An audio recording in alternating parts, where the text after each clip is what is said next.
Welcome everybody to another episode of Gamer Daddy Podcast. Whew, coming in hot again. I don't know what it is about 6 in the morning that you know what, that's a lie, guys. I can't say that because I'm also recording for YouTube at the same time, and I cannot say that I'm coming in hot because it's 6 in the morning, because realistically I'm tired as hell right now. That coffee's coming down good. Going down good. I don't know. It's gonna just sound gay in general. Okay. So, as I previewed with the live stream that I'm running, or I shouldn't say live stream because I'm recording it, but with the recording I'm doing on the other side, they've already heard the music, so here we go. This is the music for the game, and after I play it, I'll get into what the game is.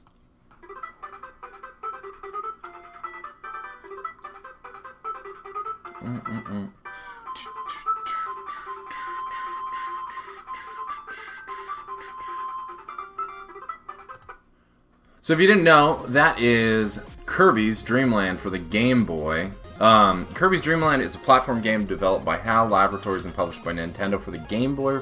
Released in 1992, it is the first game in the Kirby series and the debut of Kirby. It created many conventions that would appear in later games in the series. Kirby's Dream Land was designed by Masahiro Sakurai, who intended it to be a simple game that could be easily picked up and played by those unfamiliar with action games. For more advanced players, he offered additional optional challenges, such as an unlockable hard mode and the ability to edit Kirby's maximum HP and starting number of lives. Kirby's Dream Land was released on the Nintendo 3DS via the Virtual Console in 2011 and is also one of the games included in the compilation game Kirby's Dream Collection for the Wii, released to celebrate Kirby's 20th anniversary. I think they've re-released that one because I think I've seen it outside of the Wii. I think they did on the Switch too. I kind of want to get it because even though I own all of them, I still kind of shoot for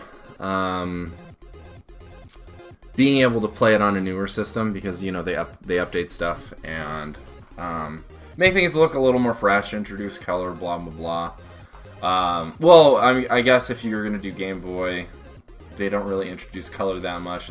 It just looks more black and white than it did, I guess, gray or tan. It's weird. It's hard to describe because I think... I know what it was. Original Game Boy, block Game Boy. Screen was like a yellowish gold color. So everything kind of had like this yellowish, goldish, green kind of tint to it. Then Game Boy came out with better screens when they came out with better Game Boys, and then it became this black and white, more digital, because the screen was better, more black and white. Once they started backlighting, Game Boy Color came out. I can't remember what the standard color for Game Boy games was. I think it was like I want to say it was black and white still, but the cool part about playing Game Boy games on the Game Boy Color or Game Boy Advance, if you didn't know, was you could just hit your trigger buttons and it would change the color of like all the lines and stuff. So like you could go like red, blue, yellow, green, and then normal color like the black and white, and then I think you could also set it back to original Game Boy, but they were like vibrant versions. So like the red was like an orangish red. It basically I think they did it for Pokemon essentially because it color related. Blue, red, yellow. Anyways, I didn't mention earlier, but I might have a guest on here if he shows up and I can get him in here early. I don't know if we'll actually talk about video games or not, but it's fun to have a guest on. Kirby's Dream Land is a side-scrolling action platformer like many other platforms of the 8-bit and 16-bit era of video games. Levels are played on a two-dimensional plane in which the protagonist, Kirby, can be moved left or right as well as jump. Kirby's main method of attack is to inhale enemies and objects into his mouth, after which the player can choose to swallow or spit them out as a star-shaped projectile attack. In addition to running and jumping, Kirby can fly by inflating himself with a mouthful of air and flapping his arms. Flying can be done indefinitely. However, while flying, Kirby's one method of attack is to release the air puff held in his mouth, which cancels his flight. Also, I think by him doing that, you can't just fly up to the top of the stage and skip the stage. I don't think it works that way. I think they accounted for it and they don't let you cheat, because that's legitimately, I've beaten so many games by doing that. Like right when I think it was Mario Land 2 6 stars, which I covered as like my second or third episode, I think. That's how I beat most of the episodes, is like I got the one of the, and maybe it wasn't that, maybe it was Wario Land, I can't remember, but I think either one or both had a flight option for as an item you could get. I'm pretty sure it was Wario, but for some reason Mario's sticking out in my head. Maybe it's the bubble level, but yeah, there was the ability to get like a flying item, and you could fly, get up as high as you could and fly across. Man, video's the way to go. You can see all my weird arm movements when I do stuff.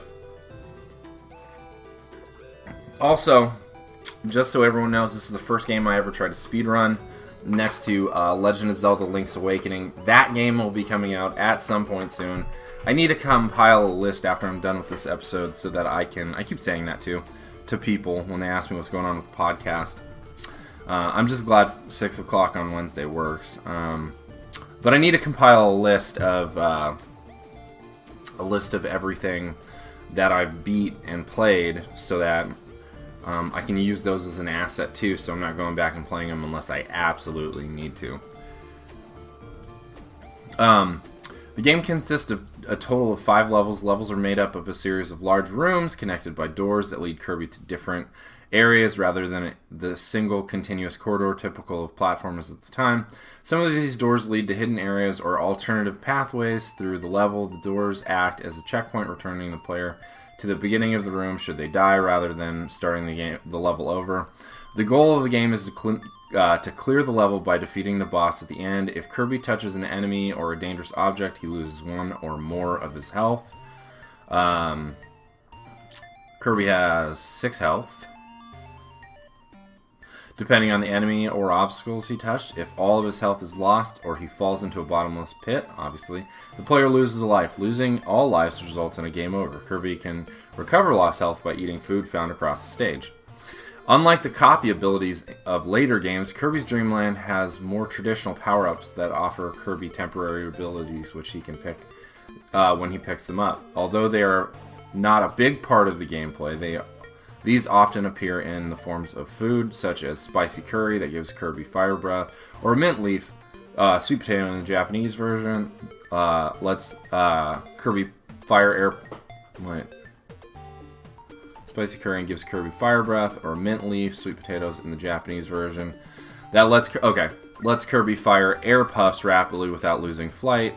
At the end of each level... sorry, man, I don't know what the hell's wrong with my reading. At the end of each level is a boss Kirby must fight to obtain one of the sparkling stars. Most bosses are fought by sucking up small objects or projectiles created by the boss, attacks, and spitting them back at the boss. The third boss, Kabula, is fought using an unlimited version of the mint leaf item, incorporating shoot-'em-up elements.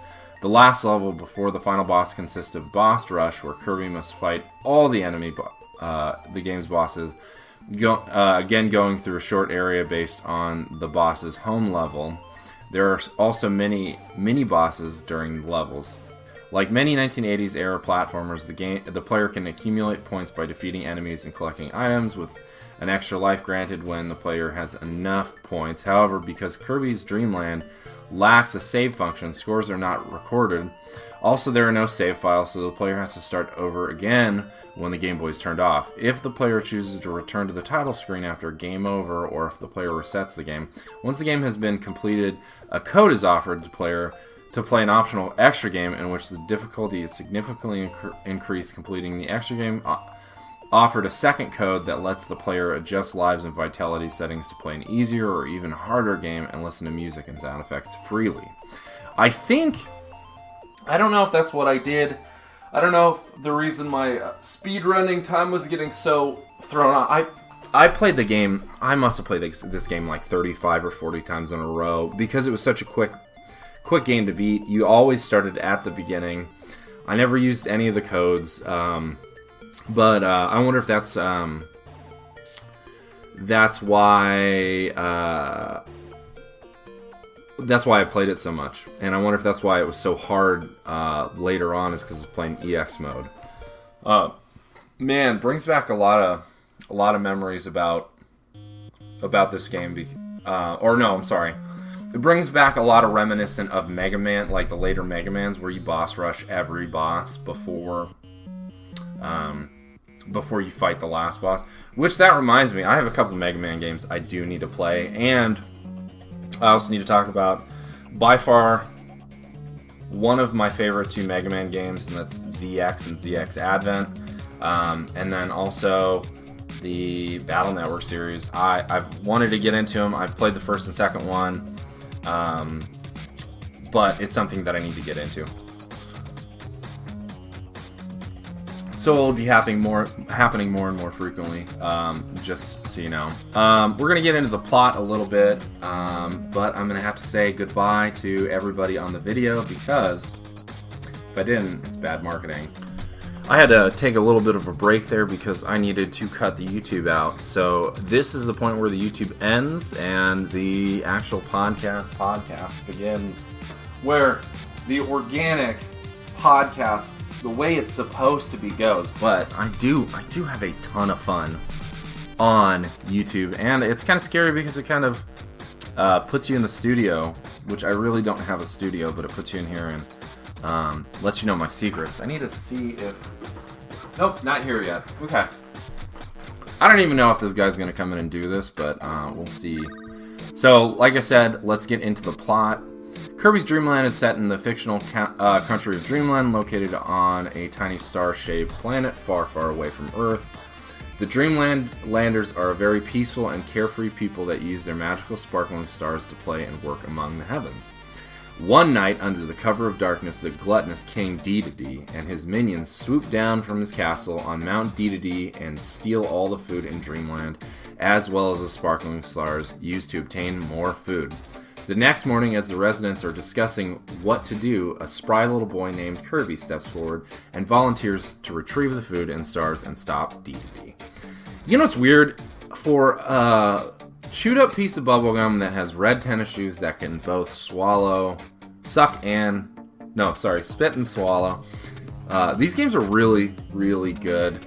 Actually, I, for the life of me, did not remember the plot of this game or any of the games. It's just weird to me that, like, I love the fact that there's always this, like, small town aspect to these games, and there's just this mountain. It's such a big trope, but the bad guy always lives on a mountain, and he comes down and he has minions, but I mean, like, why can't he live in a small town behind yours and he's just kind of a jerk? I don't know.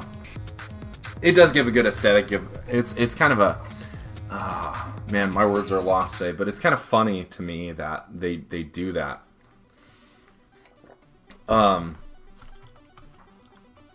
We'll get into the development a little bit. Kirby's Dream Land was developed by Masahiro Sakurai of HAL Laboratory. Much of the programming was done on a twin Famicom, a Nintendo licensed console produced by Sharp Corporation. Ooh, there's the Sharp building right there. That combined a Famicom and a Famicom disk system in one unit. As the twin Famicom did not have keyboard support, a trackball was used in tandem with the on-screen keyboard to input values. Sakurai described the process, which he assumed was the way game programming was done at the time, as similar to using a lunchbox to make lunch. Kirby initially was a dummy character that the developers used until they could define a more sophisticated image. However, the designer grew to like Kirby so much that they decided to keep him instead of using a more advanced character. At the time, he was to be named Popopo, and Kirby's Dream Land was titled Twinkle Popo, or Tinkuru Popo. Eventually, wow, that sounded good. Tinkuru Popo. Eventually, he was renamed Kirby, and the game was renamed Hoshino Kirby, Kirby of the Stars, also the name of the Japanese version of the Kirby anime. By the way, the Kirby anime, holy crap, I should watch it. Like, even though like Kirby is definitely like a Pikachu clone in a lot of ways, because he's just like Kirby, but he's still awesome because it's Kirby.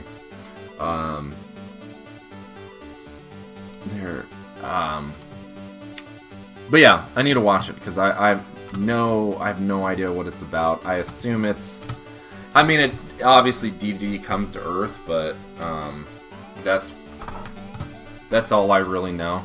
Oh, there it is. I lost my mouse becoming an old man. I lost my mouse. Oh god, more coffee.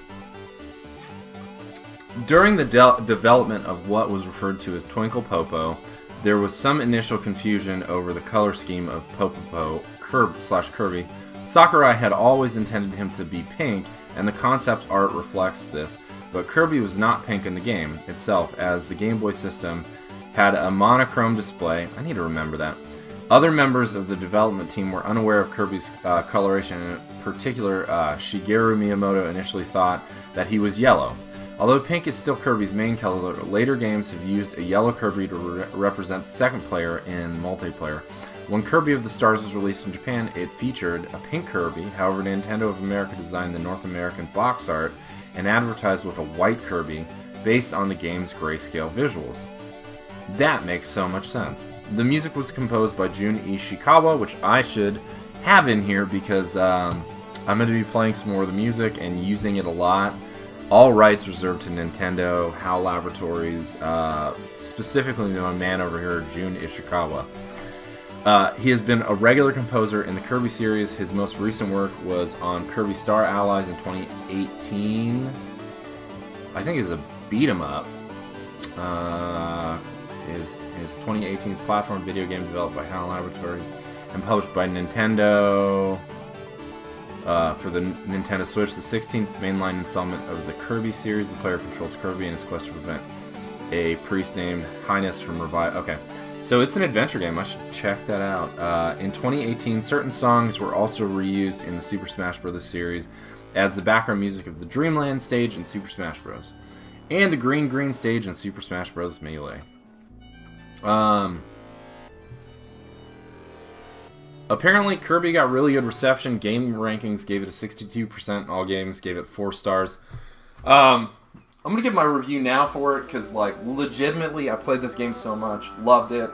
Freaking 400 stars out of 5. No, I definitely would give it a 5 out of 5. It's an incredible game. Like, it's hands down one of the best games for Game Boy. So let's get into the stages. Not a ton of information on the stage. What I'm saying is I'm not putting a ton of information on the stages. I'm going to give the stage and the name of the stage. Stage 1 is Green Greens. Stage 2 is Castle Lololo. Stage 3 is Float Island. Stage 4, Bubbly Clouds. I think that's the one where you fly and you have the unlimited mint leaf. And Stage 5 is Mount Dedede. Like it said, it's been probably about, it's been like 20-something years since I played this game. Probably like 26. List of the enemies in the game. So playable characters obviously are Kirby. It'd be kind of cool if you could play as Mario or Yoshi. Ooh, Yoshi would be a good choice because it'd be fitting. Enemies in the game include Benny, Blatzy, Blipper, Blooper, Booler, Boomer, Bronto, Bert, Broom Hatter, Cappy, Cockun. Ooh, I wonder if it's the same Cappy from Mario.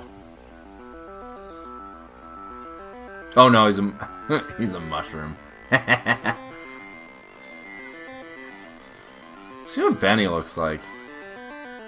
I'm like going through looking up the pictures and stuff of these guys. Benny's just a little dude with a hat. Oh, poor Benny. He doesn't seem like a bad guy. Anyways, Cappy, Cocoon, Chucky, Connor, Dizzy, Flapper, Flotzo, Gaspar, Glunk, Gordo, Grizzo, Grumples. Where's Lizzo? Hurley, Kabu, Kukler, Koozer, Mr. P. Umpkin. Oh, I gotta check that dude out. Oh, he's just an evil pumpkin head. Okay, that makes sense, I guess. There's one in here. Okay. Mr. P. Umpkin, Mumbies, Parasol, which I assume is a umbrella or somebody with an umbrella. Peezer, gotta check that dude out. Come on, Peezer. Peezer, come on. Oh, there he is. Peezer is literally a four-legged, like, round-bodied crab guy with an eyeball. I wish he was like just a dude that peed everywhere. If I peed my pants a lot, I would hope everyone called me Peezer. There's the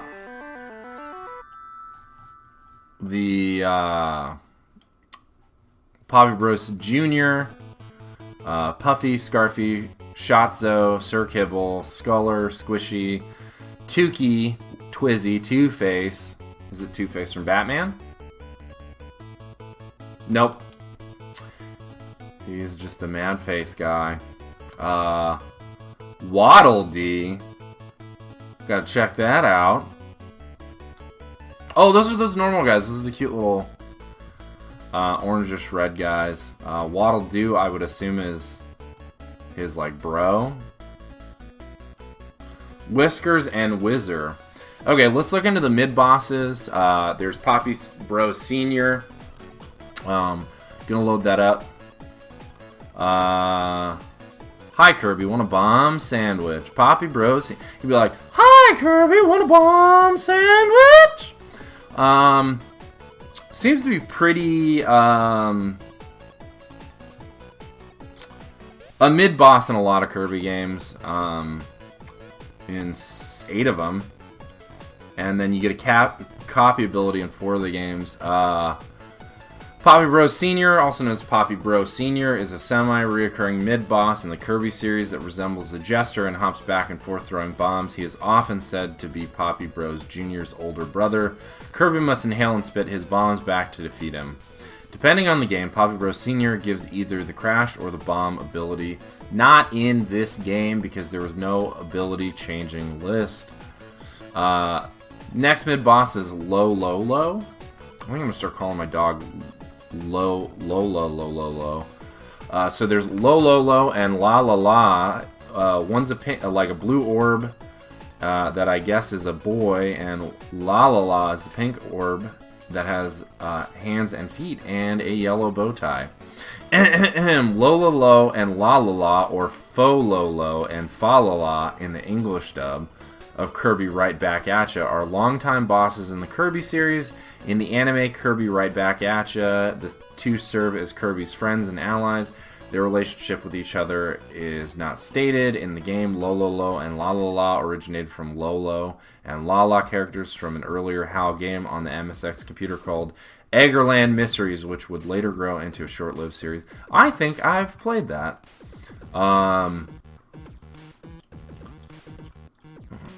Lolo and La La La look exactly like each other with spherical bodies, the peak up at the back to form a stubby tail, deep violet eyes, dark blue in recent artwork, and identical pairs of small rounded white mittens and shoes. The only difference is Lolo is blue while La La La is red. Pink and Kirby Right Back Atcha 3D games, and certain artwork with a yellow bow. Yeah, anyways. Back to it. Thank you, Lolo and La La La. Kracko Jr., I gotta check. I wonder what this guy's all about. Oh, he's a little cloud guy. Or, I don't know. Kracko Jr. is a premature from Kracko. His appearance generally precedes Kracko's normal form. Kracko Jr. appears as a single large eye with a blue iris and 4 orbs rotating around it. These orbs are usually white with blue and pink tints, similar to Kracko's main form, which I'll get into Kracko later. Kracko Jr. appears as the mid-boss of Bubbly Clouds, who starts by floating in the top right corner of the room in the normal game. He swoops down while shooting 4 bullets that then flies back to the right side of the room. In Lemniscate, lemniscate pattern before dropping a waddle doo. He then slowly descends downward, giving Kirby an easy chance to use the waddle doo to hit him before ascending back up and repeating the pattern. In the extra game, he moves more quickly. He quickly moves across the top of the room, dropping 4 bullets faster than before. He then quickly descends to the ground level, bounces along the ground from left to right, then swoops across the ground before flying back to the right, dropping 3 bombs in the process. After this, he quickly descends, then ascends, and the pattern repeats. Upon defeating Kracko Jr.'s eye flies away, and a warp star appears for Kirby to further progress in the bubbly clouds. That's interesting. I want to know when Meta Knight is a thing. Okay, we'll go into the bosses. Wispy Woods boss. The Wispy Woods. Oh man, Wispy Woods was my favorite. I used to think he was really hard. He's like in every Kirby game. Legitimately every Kirby game. It's funny, the site I'm looking it up on, it's like in games, and it just keeps popping the game titles up on here. It's pretty funny. Yeah, Wispy Woods is awesome. He's the tree guy. Wispy Woods is a reoccurring boss in the Kirby series. The Forest King first appeared on Kirby's Dream Land and is a giant apple tree with a face and a branch-like nose. He attacks by making apples fall on Kirby, blowing air puffs, and occasionally shooting his roots out in some games. The only way to counterattack without a copy ability is to inhale apples and shoot them back at him. Besides apples, Wispy can also attack with his breath. In early games, this was seen as him shooting puffs of air similar to the ones Kirby produced, but now he is able to breathe out mini cyclones. Wispy is commonly regarded to be one of the easiest bosses in the series, which I thought was the hardest when I first started playing it because I sucked at the game, but this is because he, in most cases, cannot move and has a shallow range of attack. As a result, Wispy is usually the first boss to be fought in most of the games he appears in, and is the most reoccurring boss to be fought in the series, even more so than King Dedede and Kracko. This has also made him one of the most iconic and recognizable characters in the series. Wispy evidently isn't the only tree of his kind. A fact explored in several games followed his debut most heavily is Kirby Mass Attack, where similarly named sentient trees such as Tower Woods, Wobbly Woods, and Floaty Woods appear. Interesting.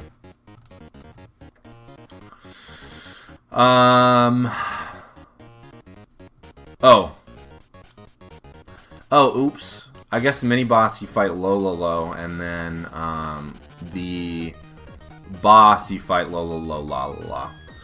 Third boss is Kabula, and this I don't know if it's a girl or a guy, but probably the coolest boss game. If you get a chance to look it up, Kabula. The flying internal weapon has been revealed. Who would have thought that the Kabula was acting as the power core for the research facility? Take out this flying security machine.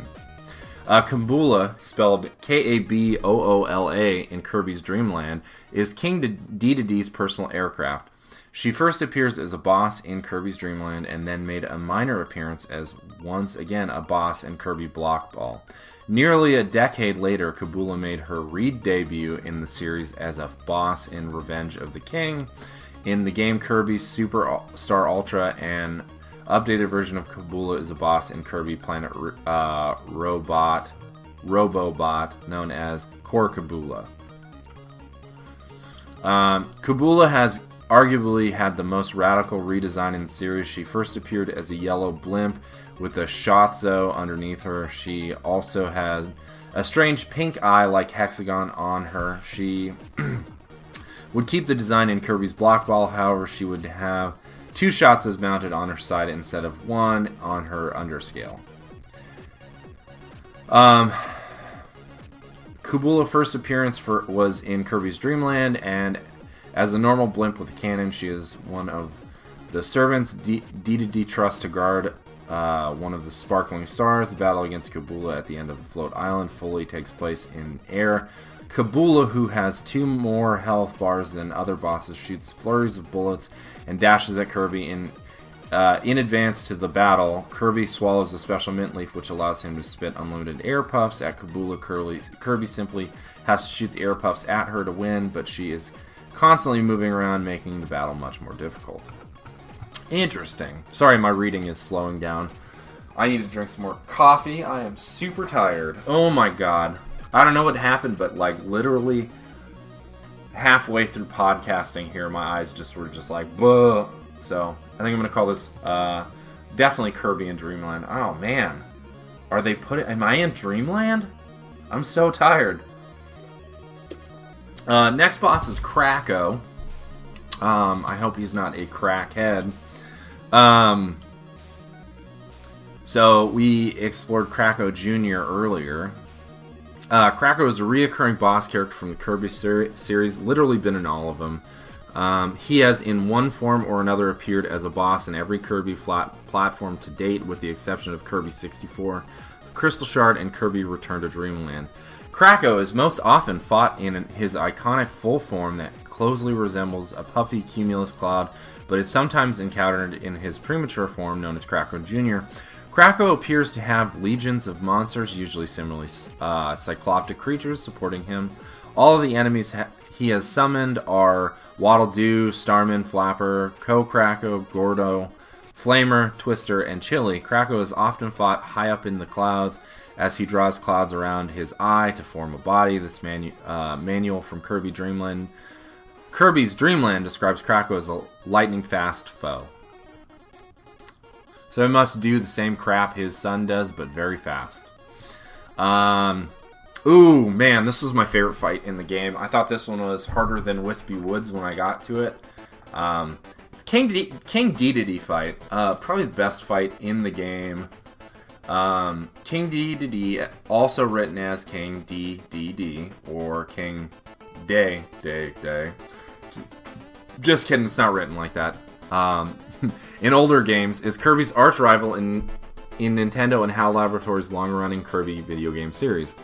He, or something in his likeness, has appeared in every game in the series except Kirby and the Amazing Mirror. As such, he is the most recurring major character of the series besides Kirby and Waddle-Dee. Due to his many roles as Kirby's main adversary, many consider King Dedede to be the series' antagonist. Despite this, he has helped more than harmed since Kirby's return to Dreamland, and Nintendo has even described Dedede as Kirby's arch frenemy. He is the greedy, self-proclaimed king of Dreamland, which is located on the quaint planet Popstar, due to an ambiguous description of the geography of Popstar. It is never made entirely clear how much of the planet King Dedede assumes leadership of, though he seems to have castles and fortresses all across the planet. Even so, he seems to perform no administrative function, and for the most part, the planet seems to ignore and edicts that are issued by him. Any edicts that are issued by him. King Dedede's trademark is a large star-studded hammer, which he can swing around with the greatest of ease. He is also able to inhale objects and spit them out in a manner similar to Kirby. According to Super Smash Bros. Melee, he underwent a series of rigorous training programs to learn and master the use of inhaled air to fly like Kirby at some point after the events of Kirby in Dreamland.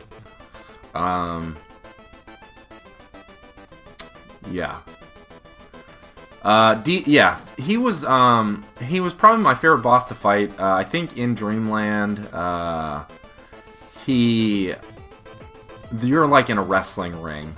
I found it. King Dedede first appeared in Kirby's Dreamland as the main antagonist, where he and several thieves acting on his part steal all the food in Dreamland. He also plunders the inhabitants' treasures, sparkling stars, so that he can continue his thievery. Appearing as the final boss of the game, his actions are reversed by Kirby's upon his defeat, with a finishing blow that sends him flying through the ceiling of the castle. What happens afterward depends on the mode the player is playing on. In the normal mode ending, he plummets through the top of the screen and crash lands, knocked senseless. After regaining clarity, he remembers his defeat and throws a fit about it before storming off in frustration. In extra mode ending, he crashes through the top of the screen yet again and slams into the ground. He attempts to pick himself up, but is too disoriented. He stumbles backwards for a bit before falling face first into the ground, seemingly too battered to even stand. Kirby then walks over to the dazed King D and nudges him a few times until he looks up. Kirby appears to scold him, and much to his surprise, King D begins to weep. He picks himself up before sulking away. Kirby chases after him. D attacks in the game by trying to tackle Kirby by walking up to him and swinging his hammer, and by attempting to flatten Kirby by crashing down on him after a huge jump. He can also try to inhale Kirby in this. If this succeeds, King D will spit him out. D is defeated after taking 10 hits. He moves faster in extra mode. There we go. Found it. So it looks like there will be no guest today. Sorry, I don't know if you heard that. No guest today. He hasn't shown up yet. It's almost time, so I'll have to catch him on the next one. Yeah, everybody, that was Gamer Daddy, Kirby's Dream Land. Hope you all enjoyed the episode. I'm trying to do this a different way, and I think it's making me sound a little more scattered. So I will work on it. But yeah, that was the episode. This game, like I said, is 400 out of 5 stars. No, this game is 5 out of 5. Hands down, one of the best Game Boy games. By far, love this game so much. And with that being said, I'm going to let Kirby play out. They really did make him a white blob in the Game Boy. Game Boy box art. We'll see you guys on the next one. Bye.